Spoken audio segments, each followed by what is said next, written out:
Yo, it's your boy Vega Bomber, and welcome to Vega Bomber Land. Alright, I tried to spare you guys by doing the best films of 2016 first, but now I kind of have to do the flip side of that, and that is to talk about the worst films of 2016. Now, when I talk about the worst films of 2016, I got to put a caveat in there so that you understand where I'm going with this. See, I won't spend nary a dollar on a film that I know that sucks. Instead, I'd rather spend it on the movies that are in the other list, the 2016.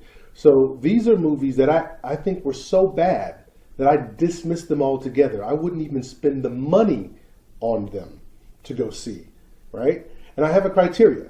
I do have a criteria for what makes for a stinky movie or something that will make me say, no, I got to avoid that landfill at all costs. And that criteria really has about 3 points to it. Number one, the trailer. If the trailer isn't engaging, if the trailer isn't good, and it doesn't really sell me the movie, then that's a knock against me going to seeing that film. The second thing is the basic scuttlebutt about the film, or the basic buzz about the film. If most of the people I know who watch a lot of movies just like me are saying, no, save 2 hours out of your life and don't go see it, that does weigh heavy, because my friends know what kind of movies that I like, and I like certain types of films. I like a little bit of everything, but hey, I ain't for all that foolishness. And then the third thing is just a lack of interest in the film altogether. Like, to me, I'm not going to be interested in films like Teenage Mutant Ninja Turtles. Just not my bag. Now, if you like it, that's fine, but I'm just not really interested in those kind of films. And a lot of times, video game movies usually are bad films as well, and I don't really sweat those movies either. And that's okay. If you like to go see those films, that's for you. But these are the films, once again, that are so bad, there was no way on earth I was going to pay to see that movie, right? Now, again, if I'm wrong, and some of these movies that show up on this list are movies that you think were actually pretty good, then meet me in the comment section, let me know, and I'll rent them on VOD, because for that's only $6. I'll pay $6 to see maybe a Marvel movie, but I'm not going to pay $15 plus popcorn, plus everything else to watch a Marvel movie. Life is too short, and I've seen a lot of great films, and I can now kind of tell, my radar tells me which ones are the landfill ones. I kind of have a good sense of which ones those might be. So now, let me get into the list. At number 10 is The Do-Over. Yes. So right off the bat, when I heard the names of Adam Sandler and David Spade, I already went, uh-oh. Because, Adam Sandler and David Spade haven't been very relevant in a long time. I think the last time I actually liked anything that David Spade did was probably Joe Dirt, and probably the stuff he did with Farley, like Black Sheep and all that. That was funny to me. But by now, I don't know. And Adam Sandler definitely has worn out his shtick. I just don't find him funny, really. And if you do, that's great. So that was it. But then I couldn't find anybody who'd even heard of the film or seen the film. So it was way under the radar. And that was enough for me to say, stay away, because this film probably is sewer bound. And that's what I did. I stayed way the hell away. Number 9, The Huntsman. I think it was called Winter War or something like that. Well, first of all, have no desire, no interest in this kind of film at all. And then the noise that I did hear about it, or the scuttlebutt, or the buzz about this film, wasn't very good at all. And then, of course, the trailer. Do I have to say anything really about that trailer? Number 9, y'all, for a reason. Number 8 is Warcraft. So again, first of all, we already kind of know video game movies tend to not do very well because they don't translate very well. But the key thing that kept me from going and seeing this film was when I had gamers that I know tell me that it sucked. Well, if they're telling me that it sucks, there's no way on earth I'm going to go see it, because I expect them to kind of know their craft better than I know it. If someone tells me they're good at something and I know they've got an expertise in it, I tend to listen to those people. I don't argue with people about something I don't know about as intimately as they do. And so when they let me know about that, that's right. I took my $15, stuffed it right back in my pants. Didn't go see that film. Instead, I saw one of the films on my top 10 best list instead, because that's a good thing to do. Actually kind of feeds more fuel to the fire about video game movies. Assassin's Creed. Now, again, didn't hear anybody that actually said that film was a good one. As soon as I saw the trailer for it, the trailer was just like, okay, it looks like a video game, but it's live action. And it's crazy because I could have almost seen the film, because I am a big Michael Fassbender or Fassbender fan, But that would be seeing a movie that would be what I call in my terms, in Vega Bomber terms, is guilt by actor association. You go see a film just because one of your favorite actors is in it doesn't always mean it's a good film. You know, like Liam Neeson, one of my favorite actors, yet he was in Taken 3. That movie was horrible. Should have never been made. But here I almost went because of Fassbender, but I'm glad.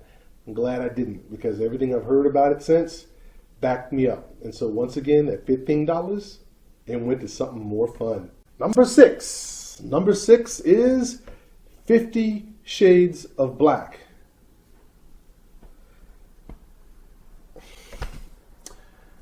It's the same problem as Adam Sandler trying to do the do-over. It's jokes that don't work. They fall flat. They're just not funny. It's like they're trying to put the lightning back in the bottle from when their earlier works. It's just not funny. And they're not funny. And when a parody can't be funny when it's trying to be, that's a problem. That's a huge problem. So no money from me you get. Not even at the matinee I wouldn't go see that film. Because it just looks stupid. The trailer didn't do it. The scuttlebutt about it didn't do it. And of course, to me, 50 Shades of Black. Oh, okay. I guess. And now, ladies and gentlemen, we're in that really dubious group, the top 5, which means that I hated these films even more, or I distanced that much further away from these films than from that first 5. So let me get into it. The first one at number 5 is Zoolander 2. Zoolander 2. Now, first of all, it would have been okay if you'd have done it maybe 2 or 3 years after the first one came out. But come on, what was it, 15, 16 years since that one? And you tried to put this one out now? All they did was highlight the fact that Ben Stiller just isn't funny. The stuff I saw in the trailer, if that was supposed to get me to go in, it wasn't funny at all. Again, it's just smelled, you know what it did? It just smelled of cash grab. That's what it smelled like. Cash grab, just like Dumb and Dumberer or Dumb and Stupider or whatever that stuff was a year ago. This is that same movie now, this year, but it's just called Zoolander 2. Shame on you, Ben Stiller. You can do much better than that. Shame on you. Number 4. Number 4 on this list is Ghostbusters. Yeah, that's right. I said it. Ghostbusters. Now, that doesn't make me a sexist or misogynist just because I don't like this movie. In fact, if this movie would have been an original story with these actors and they were really let go to just be the comedic actresses that they are, I think it would have been a hell of a movie. I think it would have been much better. But instead, you try to take Hollywood, another popular IP, kind of refresh it up a little bit on the front and the end, but then it has no middle. And that's what this film has. No heart, no nothing. Now, I understand. If you're female and you want to take your little daughter to it, and it was one of those type of things, that's cool. Y'all go do your thing. But again, when I saw that, and I saw that trailer, nothing in the world was going to make me go see that film. Not even just to go see a train wreck. And some people, you know, they like to rubberneck and see a car wreck. No, if Ghostbusters was a car wreck, and it was, but in the movie form, I wouldn't have looked over because it was just like, you know, this kind of stuff happens. Every year there's always some movies that are just straight sewage. What are you going to do? And number 3 on this list is Ben-Hur. Now see, if you're going to do a classic, you better make sure you do it right. But everything I heard from everyone was that even Morgan Freeman couldn't save that movie. And Morgan Freeman's a pretty good actor. So if he couldn't help with this film, then yeah, it had to be pretty bad. And the thing is when you do a classic, you really have to bring your A game. You really can't just throw it out there because you're hoping that the IP will get people to come. You know, now, true, we always have the classic we can watch, but Hollywood, please, come on now. Come on now. I love sword and sandal flicks, but you guys are killing it. We haven't really seen any good sword and sandal flicks in a while. The last couple of ones we've had are Garbo. And number 2, which really number 2 and number 1 could easily flip-flop because they're both stinky, but this is how I'm going to go with this. It's another sword and sandal flick. This time it's Gods of Egypt. Now, let me just say, love Gerard Butler, but everything he's done since 300, And then even Chadwick Boseman, who's going to be Black Panther, couldn't do anything to save this movie. I could just tell from looking at the trailer. My radar went off and it said, no, no, no. That right there is a dumpster fire. Don't even waste your money on that. And there was no way. And so the trailer again looked ridiculous. Everyone I talked to that did see the film said that it was just overacting for the sake of overacting with just visuals that are just bludgeoning you to death. I'm sorry. I'm so beyond that. I can't do it. And I would have loved to have seen something that actually was pretty authentic, but we haven't seen a good sword and sandal movie since either Braveheart or Gladiator or even 300. It seems like every sword and sandal movie after 300, maybe Troy was pretty good, but it just hadn't had a good one. So come on, Hollywood, up your game on this.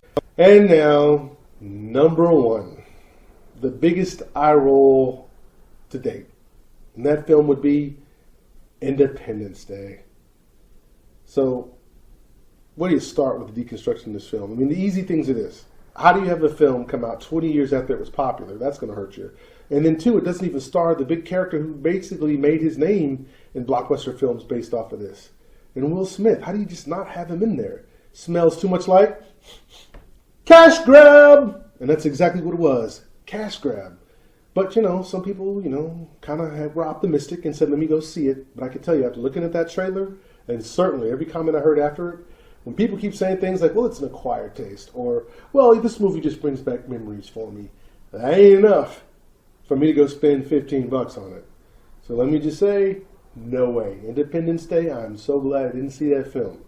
So anyway, that's The Bomber. That's what I think of these films. Now it's your turn to talk down in the comments below. Let me know. And by the way, if you like this, then go ahead and like this. And certainly, brothers and sisters, subscribe. Tell your friends, let them know. And the more people that subscribe, the more people that like, we're going to get the production's value up. We're going to do everything we need to do to make this even more fun for you. So, because that's what they call growing. And that I like to do.